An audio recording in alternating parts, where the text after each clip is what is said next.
We are live again. So, good morning, good afternoon, good evening to anyone watching live now or listening later to the podcast version available in every major podcast platform. It is always a pleasure and it's always a joy to be joined for a deep conversation with the fantasy thinker himself. Jarrod, how are you? I'm doing well, Jose. Thanks for having me on again. It's always a pleasure coming on your channel, and I always like hearing your insightful questions. You you Yeah. That's what I'm good for, asking the you you questions. you bring out the good ones, yeah. No. And I'm always happy to hear your insightful answers. Uh, Um, Hopefully. yeah. What was I going to say? What are you reading at the moment before What we am I? get started? Oh, I'm reading Alastair Reynolds' Revelation Space. That looks chunky. It is a little bit, yeah. Um, I'm reading this along with read along, right? Yeah. Along with Vasha and Chris for from Page Doing for Speculation podcast, and but I also just finished No Life Forsaken by Stephen Erickson, the latest Malazan book, um, which I read on my own. When when you see the latest, I thought that thing was finished. Oh no, he has a not the Book of the Fallen. He's working on a new trilogy now called The Witness, or Okay. not trilogy, but 4 book series called The Witness series, which takes place like about 15 years later after the Book of the Fallen. Okay. Is that thing ever gonna finish? No, Okay.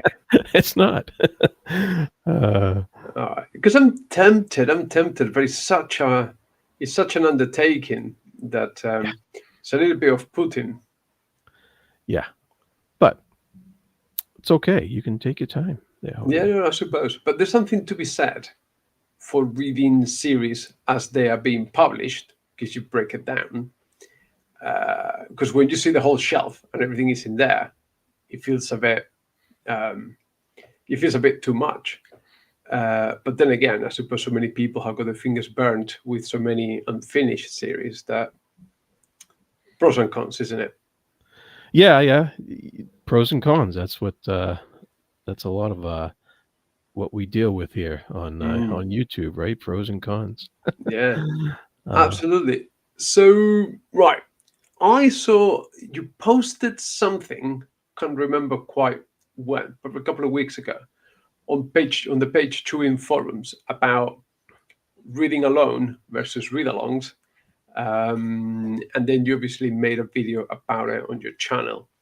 So, just very briefly, it's quite self explanatory, but could you give us the premise, please? okay, well, you know, I started my YouTube channel, I don't know, 3 years ago now, and of course that got me involved in a lot of read-alongs with other people, um, and so and I just started contemplating about what the difference in my reading habits were compared to when I used to read alone by myself. Everything I read alone by myself, and and it just got me thinking. And I started just spouting out words and throwing them on paper about it, and that's what I came up with. So it's about how we approach books when we're reading, and how we take in that information based upon what our expectations are going in, and what our um, what we're going to do after the fact when we're done reading those books. When you have a read along, of course, you're prepared to talk about the book, and when you're reading just for your own enjoyment, Sasha, then you then is that a more relaxed atmosphere for reading? And that was a question I was trying to explore. Mm. But I suppose there's layers here Yeah. because, first of all, you started your YouTube channel. I don't want to say late in life, but Yeah. you had a big background in reading before you started the channel. So first of all, how did the channel impact your reading? Right. And I would say that's where the read along comes in, because uh, when you involve yourself in a community of readers, um, eventually, I mean, unless you're very strict about, not interacting and reading with other people or what have you. But I didn't want that. I wanted to talk about the books I was reading, um, and always have, but I just was never part of being kind of a introvert. I was never part of a big Mm-hmm. book club or but the YouTube stuff led to that. And so it changed my habits, in similar to how going to university changed my habits of reading. I had, I had a deadline now.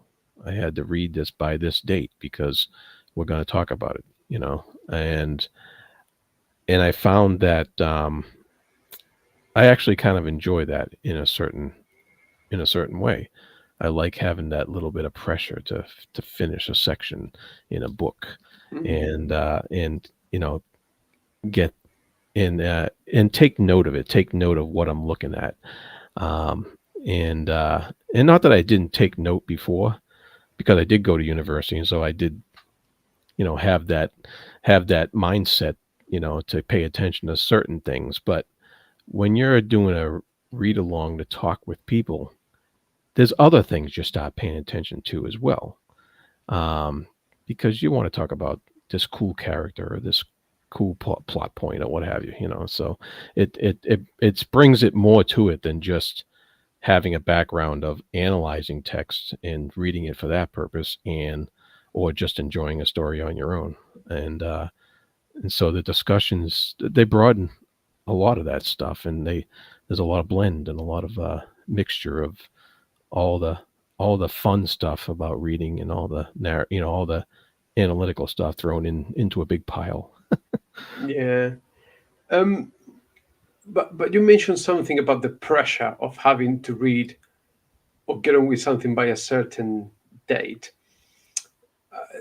Does that, but you said you enjoyed it, but doesn't that at times feel slightly, I don't know what's the word I'm looking for, but like if you don't want to particularly read that book, or does it, being part of a read along means that you have to limit what you can read because it limits your time for other things you may want to explore?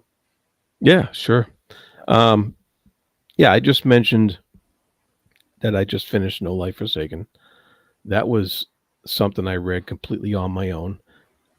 If I wasn't reading other things as well to go along with the read-alongs, I would have read that in 3 to 4 days easily.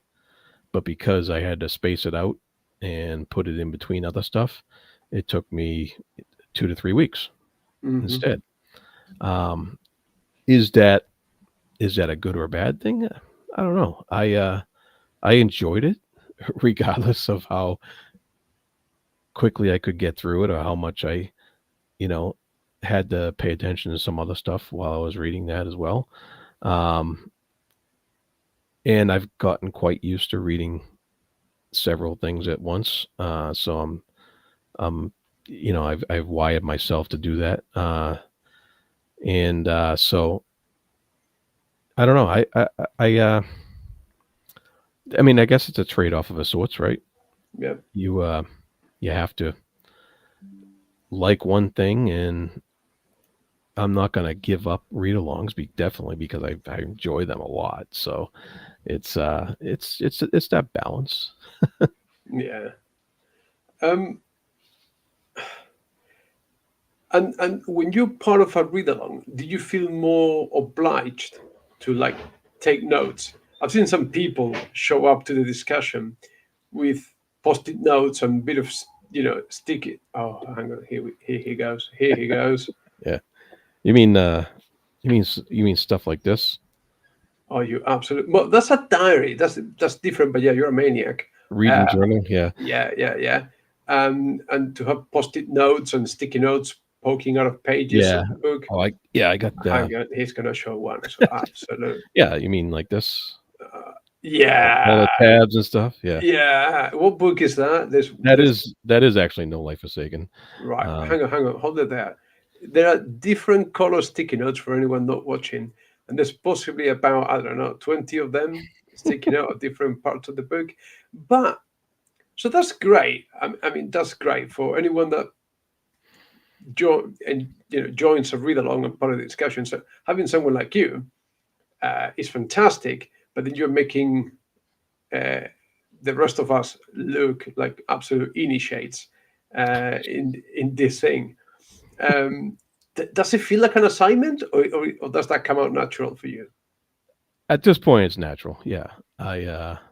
Um, there are times when it feels like an assignment, and I won't lie about that. But for the most part, I really like it. I really enjoy myself. And I don't know. It to me, it's part of the joy to pick these things out, and most of the time, it's just a line or something like that I liked a lot, and because I'll be able to take that line and I'll be able to talk about what that particular line means, or maybe it's just something funny or something like that I want to say. But um, I think if we're talking about this book and I can say, and I open up to this page and I say, well, this character said this here. What does that mean to the rest of the story? And that helps with the conversation about the book itself, right? Yeah, absolutely does. Absolutely does. But I suppose, I don't know. There must be different types of readers out there. Sure. You seem to be a lot more analytical, whereas when I joined the Discworld discussion series with, again, Varsha seems to be involved in every read along. Yep. But I'm going there more with the feelings or the emotions that I had when I finished the book.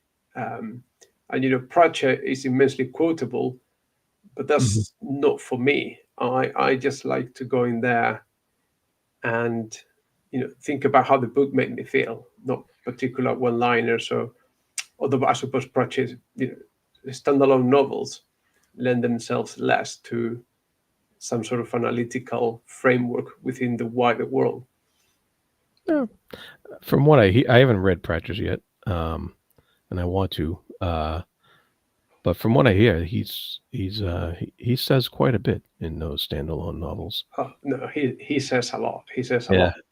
lot. But like I said, I wouldn't want to go in there. But that's just me, having underlined bits or picked out particular scenes. I just like to go in there with how I feel or how the book made me feel, and then possibly, as is quite often the case, encounter more intelligent people that can actually verbalize what I feel, which I sometimes struggle with. I don't know. I think you do a pretty good job. But because you give a lot of insights, I've seen your reviews, and I think you do a pretty good job of No, but telling us what you think. I mean it. I'm not fishing for compliments. It's just that when you are part of the discussion, you get different points of view back. You Yeah. get much more back to you than your own interpretation or your own take or your own feel about the book. And maybe it's having all those other voices talking about the same book where you have that penny dropping moment, or when you have those moments of realization when something actually, what's the word I'm looking for, clicks in front of your face rather Yeah. than at the back of your mind. Oh yeah. And that's happened to me quite a bit. That's why I like these discussions so much because, um, like we had a discussion about the first 100 pages of this book, and um, Vasha brought up some stuff that I didn't even think about, and I was just like, "Wow, that is so cool! I didn't see that," and that that you'll get with any good discussion. You'll get people's because everybody's different. Everybody reads things different, and everybody sees things differently. And when you have a book that has a lot of depth to it, like the Discworld books or any of these books that I'm reading here, you can't encompass everything when you read something like that. Mm. And so having that discussion with other people are going to pick up other things, and they're going to stop and focus on other things as they go through the book. They're going to have different feelings about the book, and even about individual characters or individual plot points or what have you. And to hear those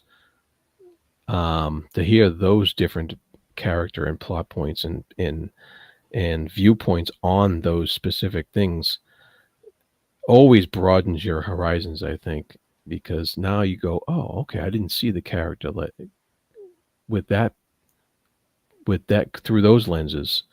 I saw the character like this, but now I'm starting to go, oh yeah, that brings a different depth to the rest of the story, because that seeing the character like that, it opens up your mind towards just how that affected the story and how it affected your own perception of the story. Yeah, yeah, absolutely.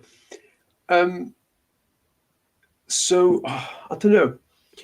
It obviously depends on the people that you find to Yeah. do the read along, isn't it? Um, is that just a matter of getting lucky? Do you find a group of people that you click and you stick with it? Different people work for different things. How do you see that? Yeah, I mean, anything you do um, with repetition, you'll get better at it.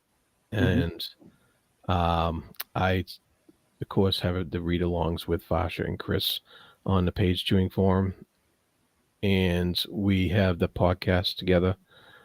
And I think we've gotten pretty good now at riffing off each other and building upon each other's comments and statements and themes and stuff like that. And over time, I think you can see that progression. That there's not as many pauses, you know, or not as many stoppages in the discussion, and we've learned to riff off each other pretty well. So that's something we've developed over time. Same thing with Steve and I Hmm. from Page Viewing on when we talk about comics every week. We've really gotten into a pretty good rhythm over time, um, and so it that's a practice makes perfect type of situation, or practice makes better. You're never perfect, but Hmm. uh, but but it's also exciting though to talk to new people too, every once in a while, because just for the same reasons, you get new perspectives, you get new chances to see something in a different light. Um, you know, and whether that works or not, that's okay. If it's awkward or something like that at first, then that's fine. You move on from that, and you hopefully next time you do better or what have you. But Hmm. And for the discussion actually, part of the read along, does it help to have a structure of someone taking the lead, or does it work better to have just like a free flowing, jumping from comment to comment, from scene to scene, from feeling to feeling? I found it's always better to have somebody who at least starts off taking the lead and gets the ball rolling, Hmm. um, and uh, encourages, has that kind of watching the clock mentality, or encourages the next topic to jump into, Hmm. especially if there's any kind of lull or something like that. Um, so I find it's always helpful to have that one person being in charge of that one thing. Um, you know, s- until you get to a point where you're all more practiced. Yeah. Yeah, and what's better, to have actual opposing views, uh, or where everyone agrees? Because I think sometimes I found with the Discord conversation, when Varsha, Alex, and I, and Susanna, which used to do it, when we full agreed on something, it's like, yeah, yeah, okay, yeah, yeah. And it's difficult when there's no point of argument. Yeah, yeah, that's interesting. Because I mean, obviously, um, opposing views might generate more interest in a viewership. Um, somebody watching might be like, "Oh, wow, these two people disagree on this thing," um, and you wonder why. But the I think we do a lot of agreeing, but not like, yes, I agree, but that kind of thing. I Hmm. agree with this, but what about this as well? And I agree with that, but what about this as well? And I think it's more about opening up new ideas and new topics rather than just agreeing on every single point that comes up. When you have a topic that comes up and you say, and you may agree with what they're seeing, but then you say, but what about this? And it's more a matter of building upon a topic rather than just straight agreement or straight disagreement. Hmm. Yeah, yeah, I get that. Um, you've touched on 2 points that I wanted to delve into a little bit more. I think let's go with the first one then, because you talked about the casual viewer. When you take part in these read-alongs, do you even think about who might be listening to the podcast? Is that a point of consideration? No, we're just having fun. Exactly. Exactly. Yeah. And I don't know if that works better or not. Do people engage more watching other people having fun as opposed to having an in depth breakdown and discussion of a book series? That's a good question. Because I can only go by what I'm looking at sometimes. I sometimes I go on YouTube or whatever, and I'll look around at some of the ones I'm subscribed to, and sometimes um, when I know it's a few of the people I've known and they're kind of friends of mine, I'm just like, yeah, I'd rather have them just goofing off and shooting the shit and what Mm. have you. But then sometimes I'm looking for something a little more in depth and a little more structured, and so it all depends on what I'm looking for myself. Um, but if I really want to know about a topic, I really want to know about a book, or I really want to know, um, or I really want to get some really good insight on something, then I would probably prefer a more structured type of video. But sometimes I just want to sit back and relax and listen to my friends pop off on whatever. But Yeah, yeah, yeah. So therefore, are these read-alongs for anyone? So anyone that hasn't taken part before, someone younger that has fallen down the rabbit hole of BookTube and all this stuff, maybe new to the scene. Are these things for anyone? yeah, they are. I mean, it's always schedule dependent. It's tough to schedule everybody, um, but yeah, at the end of all of our streams, we say if anyone wants to join us, please let us know. And I know it's tough to hop into a read along in the middle of something, or hop into a group that's been together for a while. That's a tough ask for a lot of people.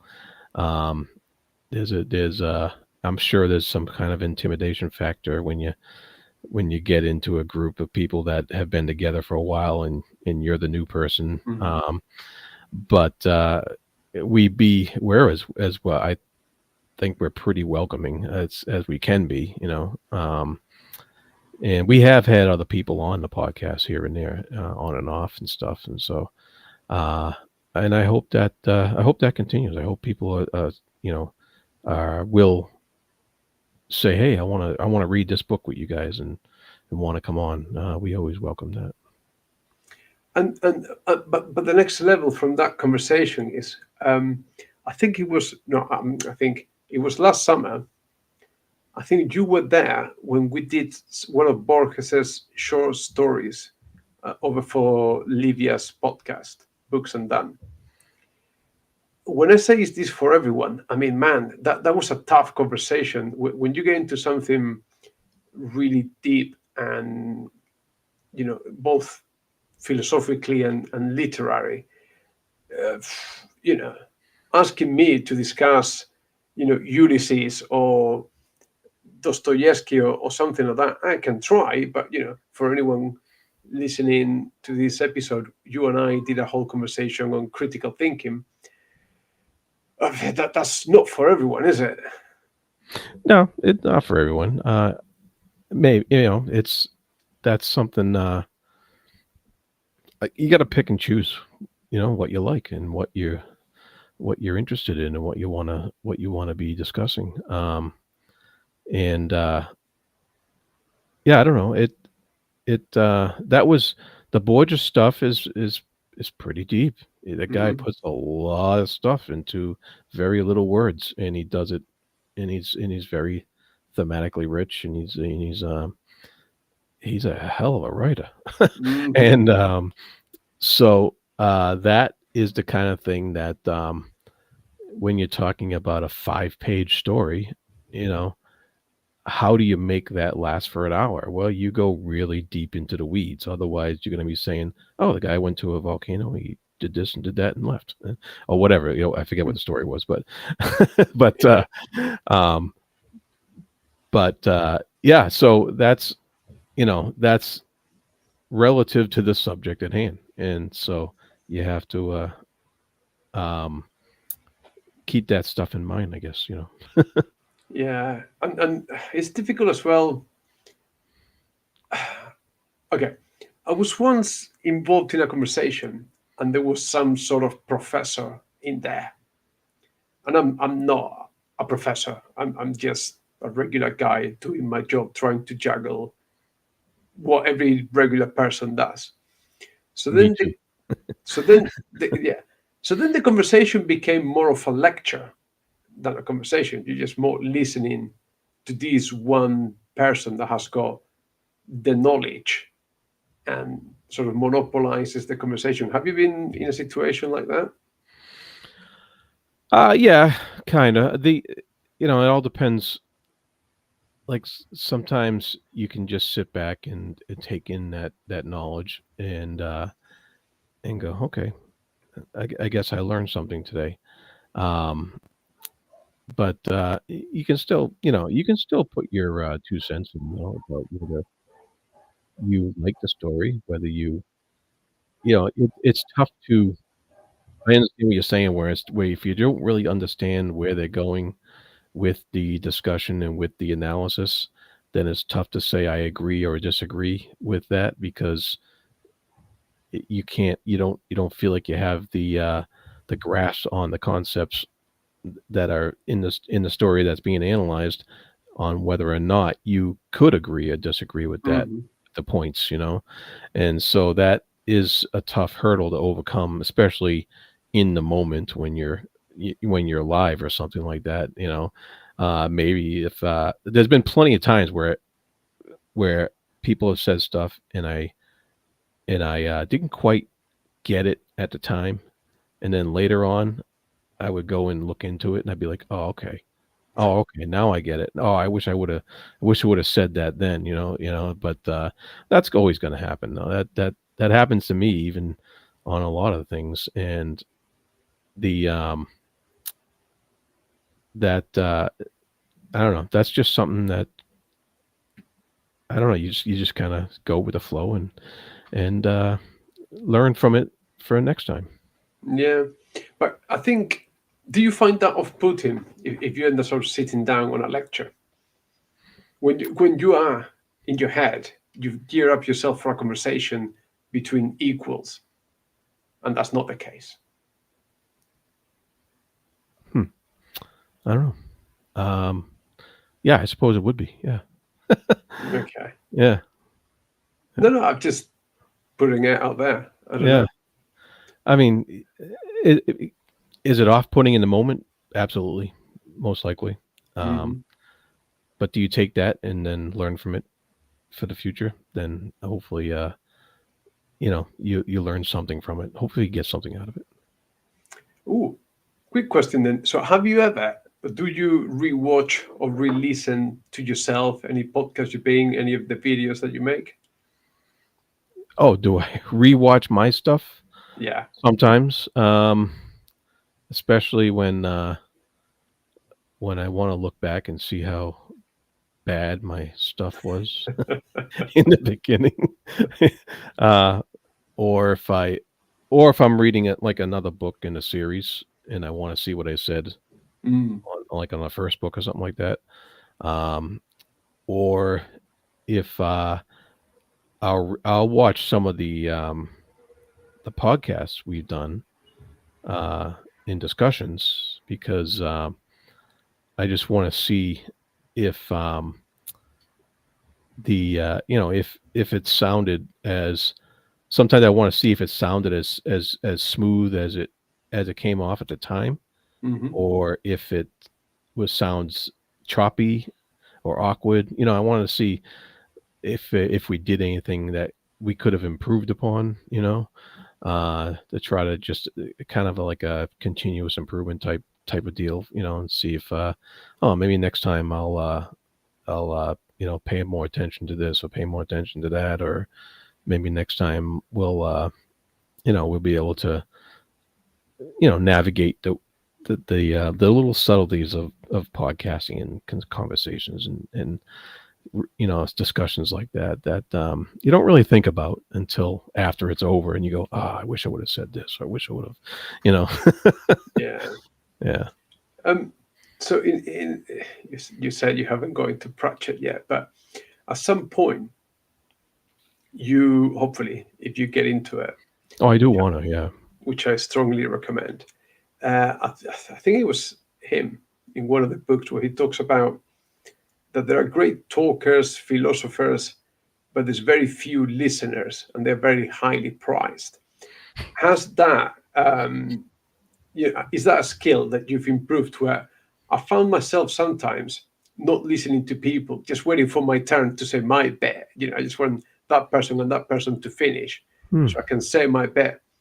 Whereas I think with time and with practice, like you say, you learn to become a better listener. And sometimes, most unfortunately and heartbreakingly, you have to let that thought that you had go. The moment is gone and the conversation is taking you in a different direction. Have you found that? That's a great quote.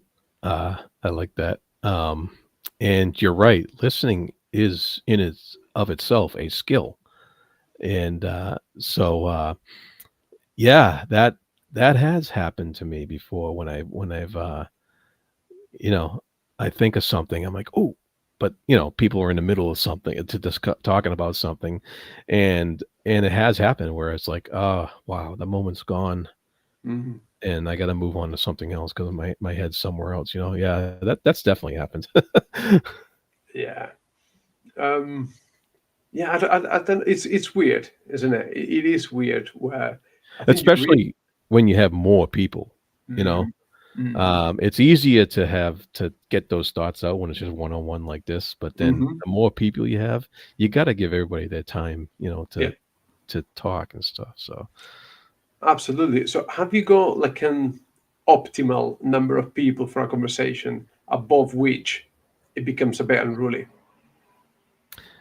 that's a good question. Um, Fortunately, I don't organize most of these things, so Ah, I'm not involved in that, but no, I think I think 4 is pretty good, um, mhm. and, so, 4 is pretty good, I think. I think 4 is a pretty good number. You go either side, 3 or 5 is it's still pretty good. Once you get beyond 5, it's a bit much.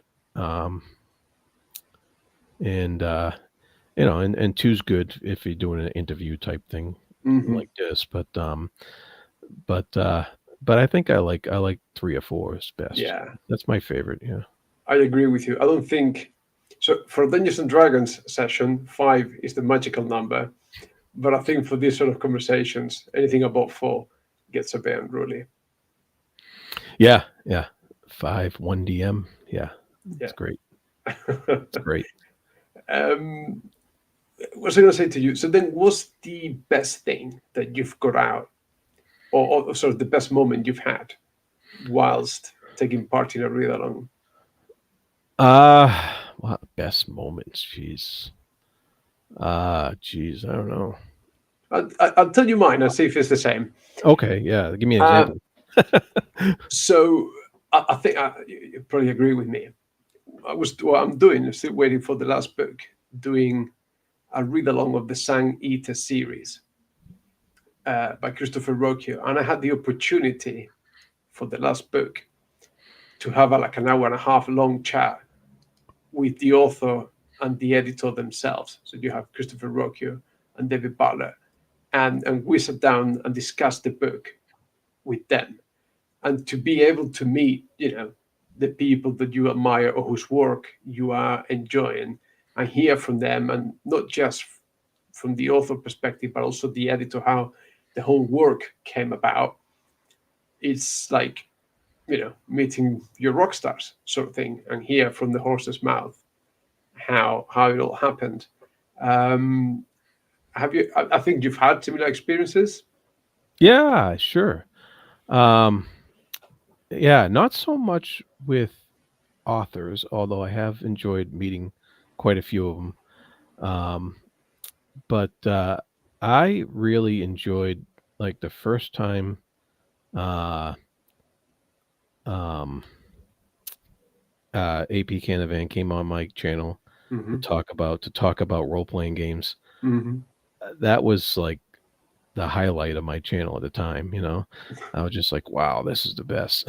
And um, so those moments, you always treasure those moments, and then when I got on Dear Dr. Fantasy with Philip Chase, and that was just amazing. He's such a nice guy, and and and some other events like that. Um, I think even talking with PL Stewart on his channel, that was a highlight too. I Mm-hmm. really appreciated him having me on there, and that was fun. Um, and the and even talking to the Howard Scholar with you, that was fantastic. That guy was great. Mm-hmm. Mm-hmm. Um, but I it would behoove me to say I have the most fun with my usual peeps every week Mm-hmm. on the Speculative Speculation podcast. That we have a blast, and so those are like singular events that stand out, Mm-hmm. but I really do have the most fun on our regular discussions we have all the time. Right. Yeah, I suppose the fact is reading is such a lonely activity, Yeah, isn't it? it That, can be. Yeah, yep. and also, I don't know in your case, but certainly in my case, anyone around me, who am I going to talk to about these nerdy things called books? Is just ridiculous. So, Oh yeah. No, I get it. That was like the main thing I discovered when I first got into YouTube. I was like, wow, these people talk about the same books with each other. Like I don't have that at all, you yeah, know. Uh, I was just reading these things, and I would tell some people about it, and you get kind of a blank look sometimes, and yeah, yeah, yeah, yeah. and it's like, okay, all right, I used to when I started, I used to look at that with envy, jealousy. I don't know if it was healthy or unhealthy, but it's like, oh, I want that. Like I want to do that. I want to be part of that. yeah, oh yeah, well, yeah. When I saw all these people talking about Malazan, and I'm just like, wow, you're right. I was like, I want to do that. I want to talk about Hmm. that stuff, and so it's just something to be said for just diving in feet first, right? Yeah. Um, but do you think that there's only particular series that lend themselves to discussion? Because what I found out what was I reading recently? I just finished. What was it? Um, Good question. Some books. Oh yeah, I was reading by T Makers, who was the first author in the channel, and I felt like I owe him reading some of his books and doing a review. So kind of steampunkish fantasy books, but there's no real deeper themes. It was just fun and adventure. Do those books lend themselves to discussions, or do you need something meatier in order to actually have these read-alongs? Does it all have to be Malazan? Does it have to be Game of Thrones? Does it have to be Mm, Wars of Light and Shadow? Does it have to be right. like you're doing speculative speculations? That's a good question. That is a good question. And I mean, of course, the stuff with the deeper themes lends itself by its very nature to a deeper discussion because that's how they're written. Hmm. They're written for partially not just to entertain, but they're written as an art form, and um, so they lend themselves to further exploration in and discussion is one way to do that. Um, so yeah, uh, I mean, we had on our podcast, Speculative Speculations, we did read a book called Ream D by Neil Stevenson, and we ended up kind of tearing the book apart, to be honest with you, because the discussions were um, were kind of like, why isn't he doing these things? Why isn't he doing the same things that this guy's doing? Um, why isn't he? Why is it seems so shallow, the book? And so we had fun anyways with the book because Hmm. we had fun kind of making fun of it. But uh, I think that if that was a book we would have started off with right away, that would have been that yeah, shit, Marsha's thinking about it too. But that that would have been a bad start to the podcast, to be honest with Yeah. you. So fortunately, it came much later, and we were able to make up for the poor quality of the book. Mm. Apologies to anybody who likes it. um, so I suppose that answers that question. But what about some books are just meant to be fun and entertaining. Yes. Now, do I you go on? well, Sorry. let me point. I think Ream D could be fun and entertaining for somebody if that's all they're looking for. It definitely an airport book where you could pick it up, Hmm. have fun with it. There's a lot of action in it. There's a lot of so, but it doesn't lend itself to the kind of deep discussion we have every week. Yeah, yeah. I get. Oh, I just said that airport book, isn't it? Whatever happened to that writer that used to, the author that used to write just about legal stuff all the time? A lot of his books got turned into Oh, movies back in the oh, 90s. is that Grisham? Yeah, yeah, yeah, yeah. The very definition of airport book, isn't it? Yeah, yeah, oh, yeah. It's in all the airports. Yeah. Um, so what happened to that? Did he just hit and then just gone? I don't know. I never read one of those, so I'm not sure. But I don't. What Yeah, happened to him, or what happened to? it's because you just reminded me because when you said that thing about airport book, because when I was at university, every term I had to fly back to Spain from the UK, and it might entail like a train, plane, coach ride to get home or something like that. So it would be like the perfect time to pick up a John Grisham novel, Yeah, and it would literally take me the trip home or or another one on the trip back to read one of those, and they're just entertaining. You just read it. It's a bit of a thriller. Um, serves a purpose, but yeah. you're not gonna get much out of it. And my question to you was now, after all these read-alongs and all the engagement that you're having with these kind of books, when you read one of those just pure entertaining books, do you feel like maybe you're wasting your time a little bit? Absolutely not. I don't think anybody's ever wasting their time by reading something they like. Um, I read I read Conan novels. Mm. I love them. They're I mean, I could sit there and parse them and try to find some meaning in there, and I'm sure the authors of those books have good intent with what they're trying to convey, but ultimately they're telling an action adventure type of story, and they want to entertain a reader with the sword and the sorcery, and none of them have been as anywhere near what Howard did with the character, but they've still are fun. They're fun books to read, uh, and they go quicker because of that, which is nice. Sometimes you just want to Hmm. fly through a book and not stop to put a tab here or there. Um, but but that doesn't make them any less valuable, I think, as far as if that's what you're looking for in your reading enjoyment. It's never a waste of time, I don't think, to read anything. Because it will get tiring, isn't it? If everything you're reading is for deep thought and analysis and careful consideration, it would just get taxing, won't it? Yeah, you can burn yourself out doing that. I think you can you can overdo it just like you can overdo anything. Yeah, yeah, yeah, absolutely.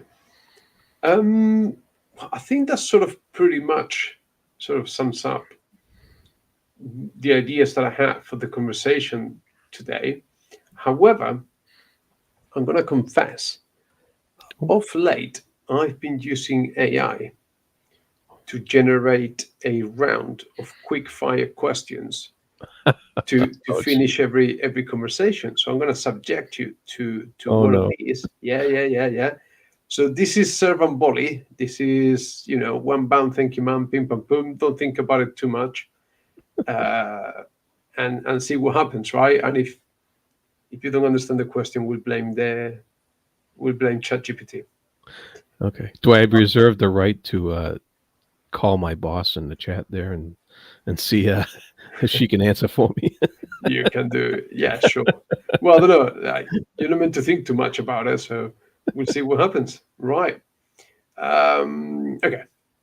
Here we go. Number one. If you could only choose one forever,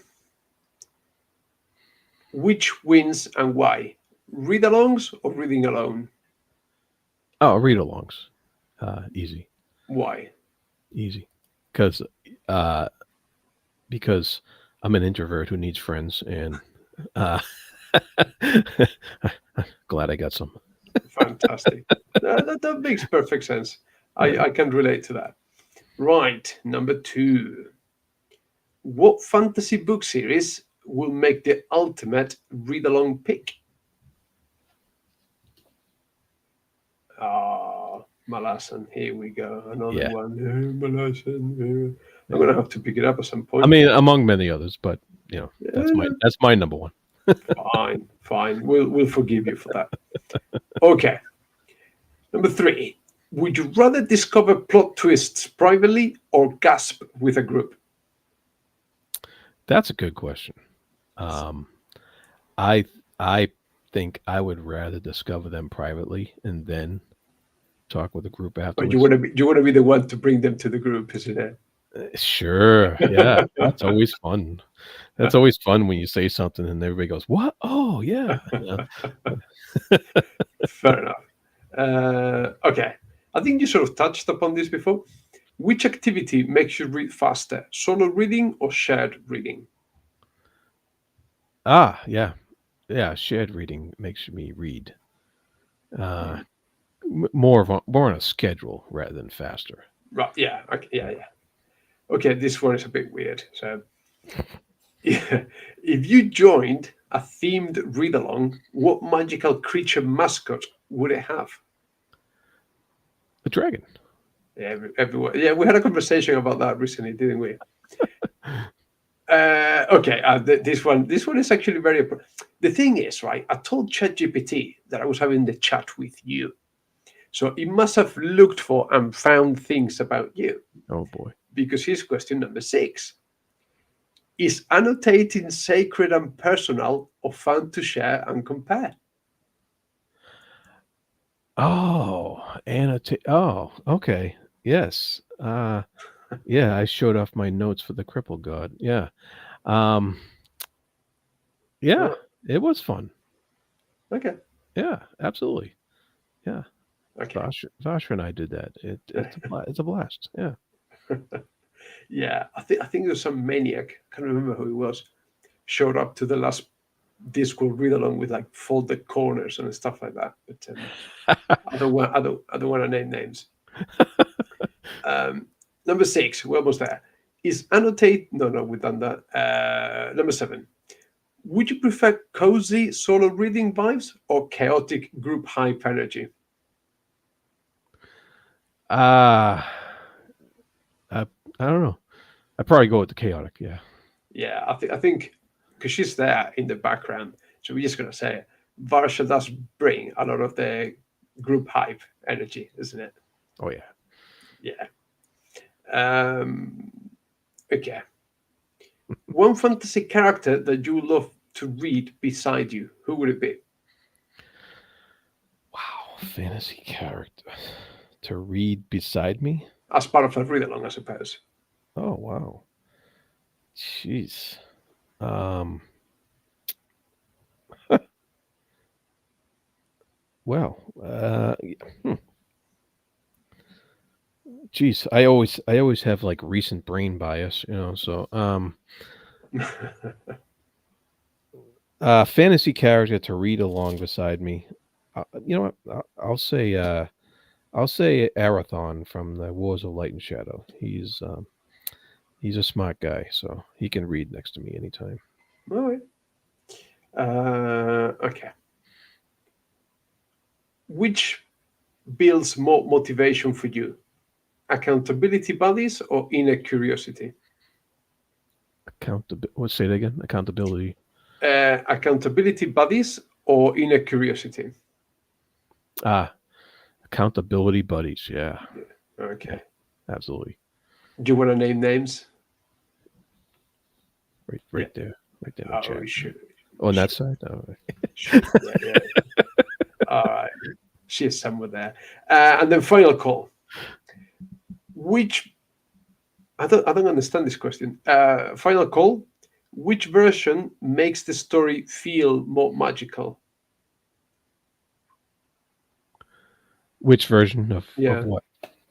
I suppose reading alone or read Oh, alone. I suppose makes the makes story it feel more magical. more magical. Oh, that's interesting. Okay, which makes it feel more magical? Jeez, I never had a problem feeling the magic. Ooh, So sexy. yeah. Uh, yeah, I don't know. I would say that I would go with reading alone with that one. Mm, When you yeah, when you're in your own bubble. yeah, okay, fair Yeah. enough. Um, so, Thinker, we've talked a lot about this, but I don't think we've come to any conclusions. Uh, on that trade off that we started talking about, where are you leaning towards? Yeah. Well, like I said in the at the end of my little essay there, I don't have the answers. uh, and I'm not even sure if there is one. Um, but as- just keep reading, keep enjoying what you're reading. If you're not enjoying something, then don't do it. That's always a good lesson to stand by, I think. Um, but I do enjoy reading, you know, no matter what forces are bearing down upon me to for the reasons for that reading. So Mhm. It's something I've always done since I was 18, and I don't see me stopping anytime soon. Because it is like my number one fun thing to do, and so that's never going to stop. And yeah, so I forgot the question. It's right. Never mind. Never mind. It's all right. That could be our closing thought. Before we switch off, then, where can people find you, your work, your reflections, your spoken essays, and all that sort of stuff? Yeah. Of course, you can find me on the Fantasy Thinker YouTube channel. And you can also find me on the Speculative Speculation podcast that I've mentioned a couple times. And you can find me on the Panel Chewing podcast with Steve. We talk about comics. And you can find me on the Film Chewing podcast, where we are currently discussing the Oscar project. We're discussing the Oscar winners. And we're moving up from 1960 on until current day. So you can find me on that one. And these are all of it. You can find links to all these on the Page Chewing website. And bye, Vaja. And you can find some of my writings on the Page Chewing blog as well. Fantastic. I'm just going to say, so Barsha cancelled the Discworld podcast a couple of hours ago, but she's been here all along. So I don't know. We may have to clarify a few matters later with her. But anyway, to everyone that has been here or listening on the podcast platforms, thank you ever so much. Take lots and lots of care, and we'll see you soon. Bye. Bye-bye.